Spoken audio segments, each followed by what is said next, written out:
Hello दोस्तों, good evening. Praise the almighty God everyone. जय मसीह की आप सबको।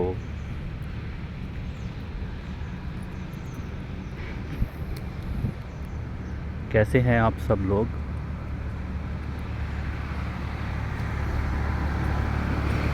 परमेश्वर की दया कृपा से अच्छे होंगे आप सब लोग। उम्मीद करता हूं कि आप लोग तंदुरुस्त और खुशामद होंगे। तो ठीक है दोस्तों, आप सभी लोग मुझे जानते हैं और जो नहीं जानते हैं उन्हें मैं बता देता हूं कि मेरा नाम गुरु कल्याण जैकब पंजाब जलंधर चर्च से हूं और मैंने 4 साल से फेलोशिप ज्वाइन की है भाइयों बहन। तो ठीक है, आज हम सब लोग कुछ अनुभवों को शेयर करेंगे और कुछ प्रभु यीशु मसीह के बारे में कुछ अगवाहियाँ शेयर करेंगे। तो ठीक है दोस्तों, हम ज़्यादा वक्त ना बर्बाद करते हुए आगे बढ़ते हैं। तो पहले मैं अपनी छोटी छोटी 2 गवाहियों को आप सबके सामने रखता हूँ, ठीक है। तो ठीक है, हम शुरू करते हैं दोस्तों। वैसे तो हर इंसान आजकल कुछ लोग सत्य की तलाश में भी निकलते हैं और कुछ लोग अपनी परेशानियों से बाहर निकलना और ज़िंदगी की लड़ाइयाँ लड़ते जूझते हैं। हर इंसान एक ही तलाश करता है कि उसके जीवन में सुकून हो और वो इन चीज़ों से, है ना, आज़ाद हो, मुक्त हो। तो मेरी भी ज़िंदगी कुछ ऐसी ही थी। मैंने बहुत सारी किताबें पढ़ी, भगवत गीता, कुरान मजीद, है ना, बाइबल, लेकिन कभी वो सुकून नहीं मिला। लेकिन ये बात तो है, कुछ कारण मेरी ज़िंदगी में ऐसे बने जिनको मैं साक्षात आपके सामने नहीं रख सकता, लेकिन जो मेन बातें हैं वो रखता हूँ। तो मुंबई चर्च में जब मैं पहली बार गया और मैंने प्रार्थना सुनी, प्रार्थना करते बहुत सारे लोगों को देखा, मैंने देखा उनके अंदर एक बहुत प्यार, मोहब्बत एक दूसरे के लिए, बहुत इज्जत। वहाँ देखकर बहुत सुकून मिला, बहुत राहत मिली, मानो कि दर्द ज़िंदगी के ख़त्म हो गए हों। तब से मैंने बाइबल पढ़ना तो शुरू किया और मैंने भी प्रभु यीशु मसीह के प्यार मोहब्बत को अनुभव करना शुरू किया, है ना दोस्तों।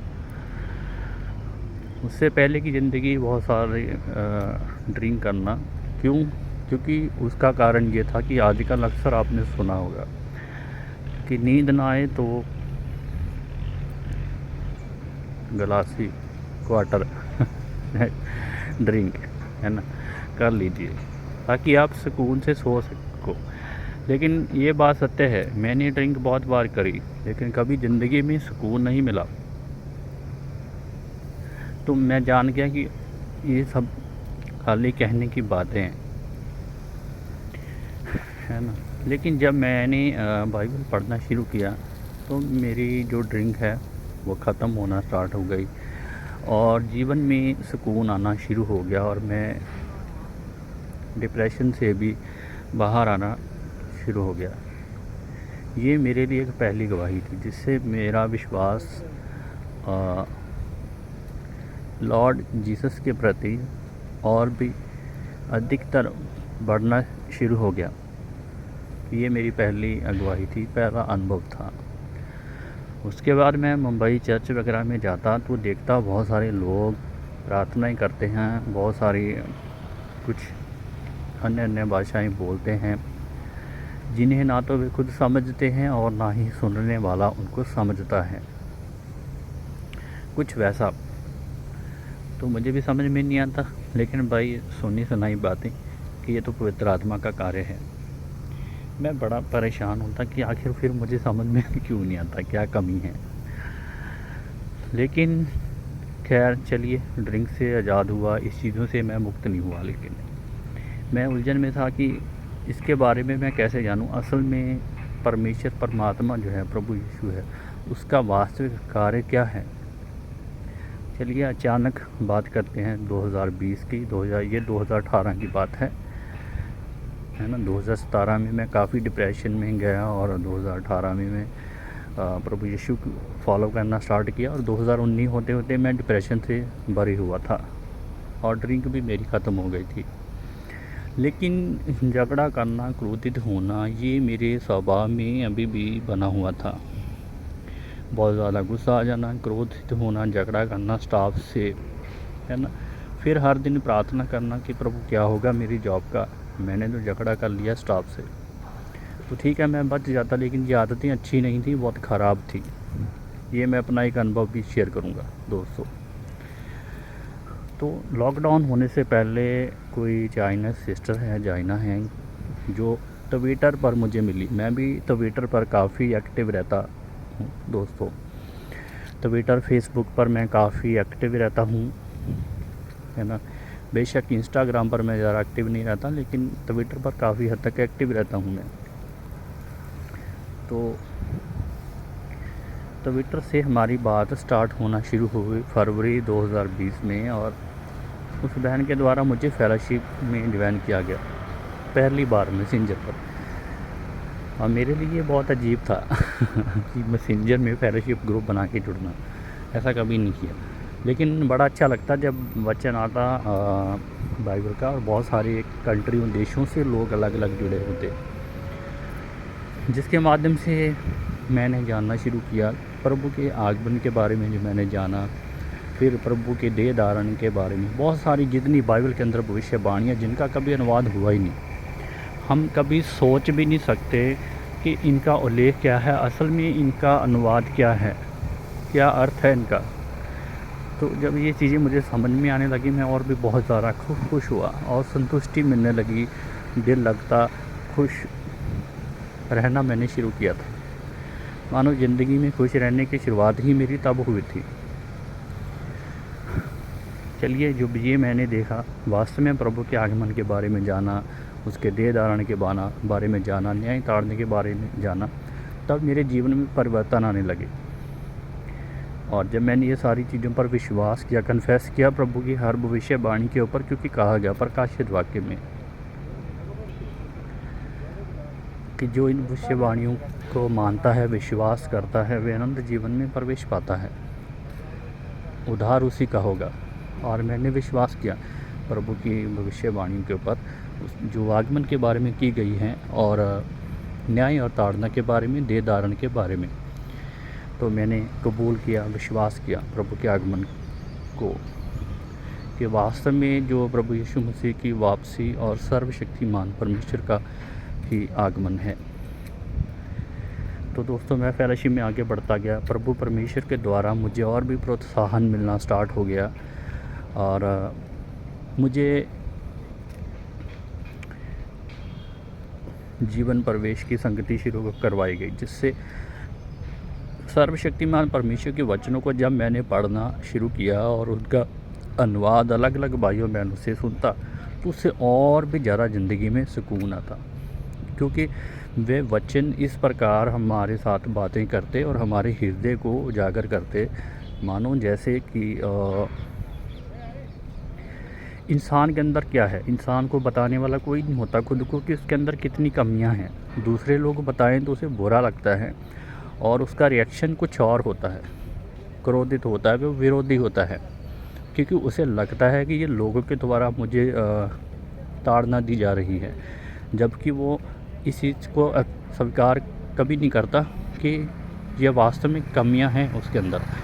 लेकिन जब परमेश्वर प्रभु के वचन जो मुझे उजागर कर रहे थे, मेरी बुराइयों को, मेरी अंदर जो जमी हुई दलदल थी, है ना, शैतानियत कार्य, तो मुझे आश्चर्य हुआ और उसके बाद खुशी भी बहुत हुई। और मैं परमेश्वर को धन्यवाद देता हूँ, सर्वशक्तिमान परमेश्वर को, जिसने इतने अच्छे वचनों को बोला, कि जिन वचनों के द्वारा मैं अपने आप को जागृत कर पाया और मैंने अपने आप को बदलना शुरू किया। और ये वो वक्त है सर्वशक्तिमान परमेश्वर की दया कृपा से, क्योंकि एक वक्त था कि जब मैं पहले झगड़ा करता, लड़ाइयाँ करता और कंपनियाँ तंग आके मुझे ब्लॉक लिस्ट में डाल देती, क्योंकि मेरा रिकॉर्ड बहुत ख़राब, रेपुटेशन हमेशा ख़राब रहती। लेकिन सर्वशक्तिमान परमेश्वर के वचन जो इतने खूबसूरत है, जब इनको मैंने पढ़ना स्टार्ट किया, मैंने अपने जीवन को बदलना स्टार्ट किया। परिवार के साथ कैसे मैनेज किया जाए और बाहरी जीवन जो है मेरा वो भी बदलना शुरू हुआ, और अंदरूनी अंतरात्मा जो है उसको संतुष्टि होती और मैं अपने जीवन को बदलता गया। क्रोध, लालच, विरोधिता, इन सारी चीज़ों से मैं मुक्त होना शुरू हुआ दोस्तों। तो आज प्रभु परमेश्वर की दया से, सर्वशक्तिमान परमेश्वर की इतनी दया कृपा हुई कि आज मैं अपने जीवन को बदल पाया। अब वही स्टाफ है जो कभी मुझे ब्लॉक लिस्ट में किया करते थे और मुझे बिल्कुल भी पसंद नहीं करते थे, भागते थे डरते मारे कि ये इंसान अच्छा नहीं है, और वही लोग आज मुझे बहुत पसंद करते हैं और जॉब के लिए भी मुझे कोई प्रॉब्लम नहीं होती, और हर कंपनी जो है वो चाहती है कि मैं उनके साथ काम करूं। तो ये है भाई बहनों कि मेरा अनुभव, जो टेस्ट मनी भी कह सकते हैं। ये सब किसकी कृपा से हुआ? सर्वशक्तिमान परमेश्वर की कृपा से ही हुआ, जो सर्वशक्तिमान परमेश्वर ने बहुत कृपा दया की मुझ पर। तो दोस्तों, अगर ये अनुभव वास्तव में आप सभी को अच्छा लग रहा है, आप चाहते हैं कि आप भी इन चीज़ों के सीखें और आगे बढ़ें, क्योंकि सर्वशक्तिमान परमेश्वर के वचन हैं, इनके बारे में मैं एक और विशेष बात कहूँगा आप सबके साथ।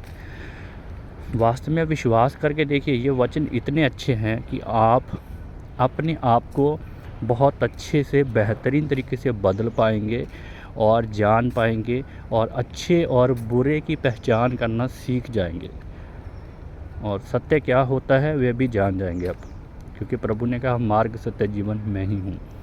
तो आप जान जाएंगे कि आपका विश्वास जो है किसी इंसान के प्रति नहीं, परमेश्वर के प्रति होना चाहिए। ये बात।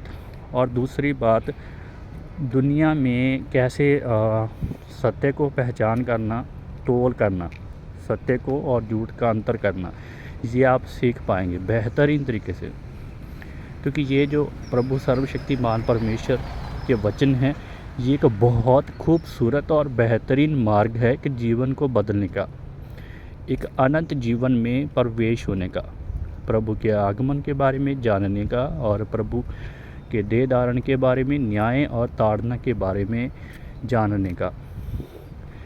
वास्तव में आप विश्वास कीजिए, आप जुड़कर देखिए, वास्तव में आपको बहुत आनंद होगा और आप जान पाएंगे प्रभु यीशु मसीह के बारे में। क्योंकि दोस्तों, जब तक हम न्याय और ताड़ना को नहीं समझेंगे, तब तक इंसान के जीवन में रोना को लाना और चीखना जलाना बना रहता है, क्योंकि कहीं ना कहीं उसके जीवन में सुकून नहीं होता, सहनशीलता नहीं होती उसके पास, इसलिए थोड़ी भी तकलीफ़ आए तो वो ये बात को कभी नहीं समझता कि ये प्रभु का न्याय है। वो गिड़गिड़ाना और चीखना चिल्लाना शुरू करता, फिर इधर उधर भागता है। बीमार है तो डॉक्टर के पास जाएगा, पारिवारिक परेशानियां हैं तो तांत्रिक के पास जाएगा, है ना। तो दौलत शोहरत की ज़रूरत है तो चर्च में जाएगा कि प्रार्थना करो मेरे लिए और मुझे ये चाहिए वो चाहिए। नहीं मिलेगा तो बहुत उदास हो जाएगा, विश्वास जो है कमज़ोर पड़ेगा, फीका पड़ेगा और वो भाग जाएगा। ये होता है ज़िंदगी में और यही हम करते रहते हैं। लेकिन जब हम न्याय और ताड़ना समझ जाते हैं तो अय्यूब की तरह हम भी अच्छे से समझ पाते हैं कि अगर सुख प्रभु के द्वारा दिए जाते हैं तो दुख भी प्रभु के द्वारा ही दिए जाते हैं। तो इनसे भागना नहीं चाहिए। ये कि प्रभु का न्याय है हमारी शुद्धिकरण के लिए, ताकि हमें शुद्ध पवित्र किया जाए, ताकि हम प्रभु को देखने के योग्य हो जाएं, जैसा प्रभु यीशु मसीह ने मत्ती 5:8 में कहा था कि धन्य हैं वे जो मन के शुद्ध हैं, वे परमेश्वर को देखेंगे। फिर प्रभु यीशु मसीह ने कहा, मैं भी पवित्र हूँ, तुम भी पवित्र बनो। तो दोस्तों, शुद्ध पवित्रता के बिना हम प्रभु को कभी नहीं देख पाएंगे और उसके न्याय ताड़ना को भी समझ नहीं पाएंगे। जब हम प्रभु परमेश्वर के वचनों को पढ़ेंगे, जो फेलोशिप के जरिए आप सर्वशक्तिमान परमेश्वर के वचनों को पढ़ सकते हैं दोस्तों, तो आप न्याय और ताड़ना के बारे में बेहतरीन समझेंगे। तब आपके जीवन में रोना, चीखना, चिल्लाना, विलाप नहीं होगा। सहनशीलता और प्रभु के न्याय और ताड़ना को सहन करने की साहस होगी, आपके अंदर हिम्मत होगी। ठीक है दोस्तों, तो इतना ही कहते हुए हम जो है आज की गवाही को यहाँ पर समाप्त करेंगे, क्योंकि वीडियो ज़्यादा लंबा हो जाएगा और समय की काफ़ी कमी रहती है। ठीक है दोस्तों, तो परमेश्वर का धन्यवाद हो। यदि आप सबको संगति अच्छी लगे और आप चाहते हैं जुड़ना, तो प्रभु के सामने प्रार्थना करके आप हमारे साथ फेलोशिप में जुड़ने के लिए हमारे साथ संपर्क कर सकते हैं।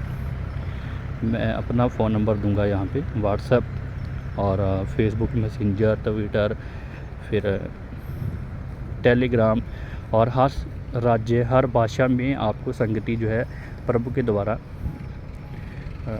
करवाई जाएगी। ठीक है, आपके लिए अरेंजमेंट कर दिए जाएंगे, आपको किसी भी तरह की परेशानी नहीं होगी। तो ठीक है दोस्तों, परमेश्वर का धन्यवाद हो, और धन्यवाद हो आप सबको मेरी इस अगुवाई को सुनने के लिए, जानने के लिए। प्रभु आप सबको आशीष बरकत दे, मार्गदर्शन करे। धन्यवाद हो। Bye bye, take care, God bless you everyone.